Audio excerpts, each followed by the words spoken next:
বিংশ শতকের শ্রেষ্ঠ মুজাদ্দিদ আল্লামা সৈয়দ আবুদুল্লাহ মওদুদী রাহমাতুল্লাহ আলাইহি তিনি এক জায়গায় লিখেছেন, স্বৈরাচারীরা তার পতনের সমস্ত ছিদ্র বন্ধ করে, কিন্তু একটা ছিদ্র বন্ধ করতে পারে না। মনের ভুলে সে ছিদ্রটা থেকেই যায়, যেই ছিদ্র দিয়ে আসলে তার পতনটা হবে।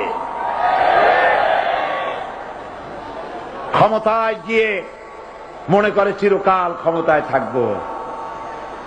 ভারতের প্রধানমন্ত্রী পণ্ডিত জওয়াহরলাল নেহেরু রাঁচি পাগলাগারদে গিয়েছেন, মেন্টাল হসপিটাল। পাগলেরা নেহেরুকে দেখে আশ্চর্য হয়ে গেছে, এত সুন্দর মানুষ, মাথায় কিস্তি টুপি, গায়ে শেরওয়ানি, মুসলমানি ড্রেসই আলাদা। যদিও তিনি হিন্দু ছিলেন, পরেছেন মুসলমানি ড্রেস। শেরওয়ানি কাদের পোশাক? কাদের পোশাক? সাথে ছড়ি নিয়ে হাঁটা, স্টাইল করে, সুন্দর পাজামা, সুন্দর টুপি, সুন্দর সাজসজ্জা করে, মুসলমানদের ড্রেস। এই ড্রেস পরে তিনি গিয়েছেন, সবসময় যে ড্রেস তিনি পরতেন। পাগলেরা জিজ্ঞেস করছে, তুমি কে গো? উনি বলছেন, আমারে চেনো নাই? আমি ভারতের প্রধানমন্ত্রী পণ্ডিত জওয়াহরলাল নেহেরু। পাগলেরা বলছে, ও সেই কথা। আমরাও যখন এই হসপিটালে আসছিলাম, এই তোমার মতো লম্বা লম্বা কথা আমরাও বলছি। থাকো আমাদের সাথে কিছুদিন, তোমার মাথাও ঠান্ডা হয়ে যাবে। ক্ষমতায় যারা থাকে, ক্ষমতার মোহে চতুর্দিকে অন্ধকার দেখে, মনে করে আমার পতন আর হবে না। কিন্তু তোমাকে বুঝিবে যে গোকুলে বাড়ি শেষে। গাড়ির চাকা সব সময় উপরে থাকে না। গাড়ির চাকা সব সময় উপরে থাকলে গাড়ি তো চলবেই না। গাড়ির চাকা ঘোরে বলেই তো গাড়ি চলে। সুতরাং এই উপরে, তোমার চাকা উপরে এখন আছে বলে, তোমার দলের চাকা উপরে আছে বলে যারা মানুষের উপরে জুলুম করছো, আলেমদেরকে ধরতেছো, মুসল্লিদেরকে ধরে ধরে জেলে ঢুকাচ্ছ, সময় আসবে এমন ইন্দুরের গর্ত অপমানা ফেলাবার জন্য।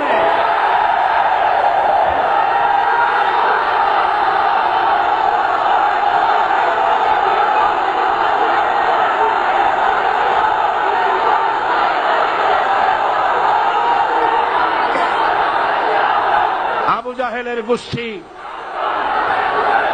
জাহেলের গোষ্ঠী মনে করেছে সোজা আঙ্গুলে ঘি যখন উঠল না, আঙ্গুল বাঁকা করতে হবে। শুরু হয়ে গেল অত্যাচার। শুরু হয়েছে না? হযরত সুমাইয়া রাদিয়াল্লাহু তাআলা আনহা কি নির্মম ভাবে, নিষ্ঠুর ভাবে তাকে শহীদ করা হলো।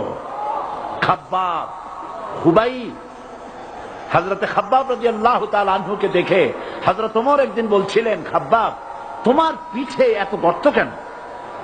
এত গর্তওয়ালা পিঠ আর এত চিকুন কোমর আমি তো জীবনেও দেখিনি। হযরত খাব্বাব বলেছেন, ওমর জানো না, ইসলাম কবুল করার অপরাধে, কালেমা পড়ার অপরাধে কাফির বেঈমানেরা আমাকে মারধর করেছে। যখন আমি তাদের মারে কালেমা ছাড়ি নাই, তখন আগুন জ্বালায়া আগুনের আংটার উপরে, আংটা আগুনের উপরে আমাকে ঠিক করে শোয়ায়া, আমি যেন নড়াচড়া করতে না পারি সেজন্য আমার বুকের উপরে পাথর চাপা দিয়া রেখেছে। আগুনে গোশত পুড়ে পুড়ে আগুন ভিতরে ঢুকেছে, গায়ের রক্ত আর চর্বি গলে গলে পড়ে আগুনগুলো নিবেছে। ওই পিঠে যে গর্ত হয়েছে আজও পর্যন্ত সেই গর্ত মিটে যায় নাই।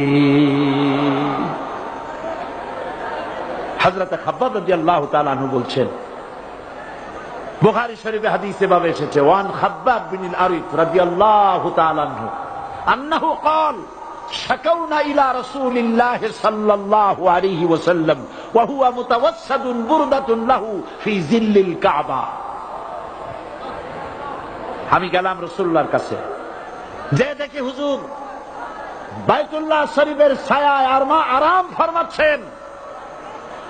আমি কাছে গিয়ে বললাম, আলা তাস্তানসিরু লানা আলা তাদউ লানা ইয়া রাসূলুল্লাহ। হে রাসূল, আপনি কি আমাদের জন্য দোয়া করবেন না? আপনি কি আমাদের জন্য আল্লাহর কাছে সাহায্য প্রার্থনা করবেন না? মার খেয়ে খেয়ে তো শেষ হয়ে গেলাম। শুনতেছেন আপনারা? আল্লাহর নবী উঠে বসলেন, বললেন, খাব্বাব শোনো, তোমাদের আগে যারা এই পৃথিবীতে এসেছিলেন দ্বীনের দাওয়াত দেওয়ার জন্য, সমকালীন রাষ্ট্র শক্তি তাদেরকে ধরত, ফায়ুখাজুর রাজুলু ফায়ুহফারু লাহু ফিল আরদ, তার জন্য তারে ধরে নিয়া মাটির মধ্যে গর্ত করত, ফায়ুজআলু ফিহা, এরপরে সেই গর্তের ভিতরে তাকে কোমর পর্যন্ত গেড়ে দিত।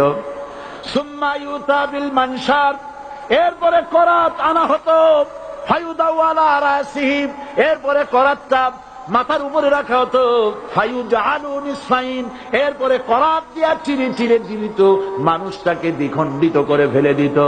মা ইয়াসুদ্দুহু যালিকা আন দীনি, এত কষ্ট দেওয়ার পরেও, এত জুলুম করার পরেও দ্বীনের দায়ীদেরকে এক চুল পরিমাণ আল্লাহর রাস্তা থেকে তারা সরাই দিতে পারে নাই। ওয়াল্লাহি, ও খাব্বাব, আমি আমার আল্লাহর নামে কসম করি। মুসলমান কে কসম করতেছে? আল্লাহ রাসূল। আমি আমার আল্লাহর নামে কসম করি, ওয়াল্লাহি লা ইউতাম্মান্নাল্লাহু হাদাল আমর হাত্তা ইয়াসির রাকিবু মিন সানা ইলা হাযরামাউত। সেদিন বেশি দূরে নয়, ইয়েমেনের রাজধানী সানা থেকে শুরু করে সৌদি আরবের হাযরামাউত পর্যন্ত হাজার হাজার মাইল, এই দীর্ঘ পথে যুবতী নারী তার সৌন্দর্যের পশ্চা নিয়া, আর ধনাঢ্য ব্যক্তিরা সওদাগরেরা তাদের টাকা পয়সা নিয়া একাকে নিয়ে অথবা দলবদ্ধ ভাবে মানুষেরা যাতায়াত করবে। লা ইয়াখাফু ইল্লাল্লাহ, মানুষের মনের মধ্যে কোনো ভয় থাকবে না।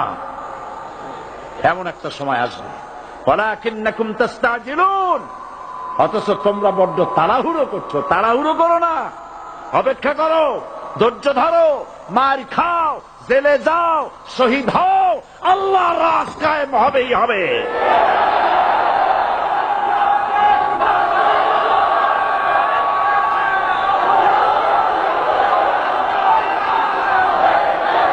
বিল্ডিং থেকে শিক্ষা গ্রহণ করুন, বিল্ডিং, ইমারত, দালান থেকে শিক্ষা গ্রহণ করুন। এই যে একটা দালান আছে না পাশে, দেখতে পাচ্ছেন? এই দালান কি দিয়ে তৈরি করা হয়েছে বলেন? ইট। সমস্ত ইটেরা যদি ধর্মঘট করত, আমরা কেউ মাটির তলায় যাব না, কেউ আমরা আগুনে পুড়ে ঝামা হব না, পিক হব না, কেউ আমরা টুকরা টুকরা হব না, সবাই থাকবো উপরে উপরে, তাহলে কি দালান হইতো নাকি? এই বিল্ডিং নির্মাণ করতে গিয়া ইটের যে স্যাক্রিফাইস, হাজার হাজার ইটকে পিক হতে হয়েছে, পুড়ে যেতে হয়েছে, খোয়া হতে হয়েছে, ভেঙে টুকরা টুকরা হয়ে 50 ফিট মাটির নিচে যেতে হয়েছে, তারপরে ইমারত গঠন হয়েছে, সুন্দর দালান তৈরি হয়েছে। যারা ইসলামী শাসন চান, আল্লাহর দ্বীনকে বিজয়ী দেখতে চান, তাদেরকে অসংখ্য মানুষকে পোড়াইটের মতো জেলখানায় পুড়ে পুড়ে মরতে হবে, অসংখ্য মানুষকে ফাঁসির কাস্তে ঝুলতে হবে, গায়ের রক্ত দিতে হবে, শহীদ হতে হবে, তারপরে ইসলামের ইমারতটা কায়েম হয়ে যাবে।